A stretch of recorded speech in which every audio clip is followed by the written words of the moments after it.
Trallen. Ja, goddag. Jeg tror, det er dig. Det er fordi, foran hjemme hos mig, det er død. Det er en fugl, der dør. En fugl, der er død? Ja, jeg tænker på influenza. Hvad er det for en fugl? Det er ligesom en solsort. En solsort? Ja, net de samme. Jeg kender ikke navn, men de ligner. Ja? Ja. Hvor ligger den hen?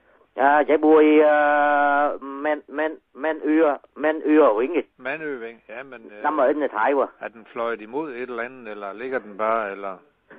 Nej, det ligger... Jeg ligger på arbejde, og så jeg opdagede, den er død. Ja? Ja. Den smider du bare væk? Nej, jeg går ikke og vil. Jeg siger, den smider du bare væk? Ja. Ikke også? Hvad siger du? Jeg siger, den smider du væk. Hvem er væk? Ja, du smider den væk i skraldespanden. Nej, det gør jeg her ikke. Det gør du ikke? Nej, det ja, vi gør det heller ikke. Hvad sagde du? Ja, vi gør det heller ikke. Nå, og hvad gør jeg så? Jamen, du smider den væk. Bare smidt væk? Ja. Hvad så med influenza? Jamen altså, vi kommer ikke ud og undersøge den. Nå, okay, det er on. Okay. Okay. Ja, hej.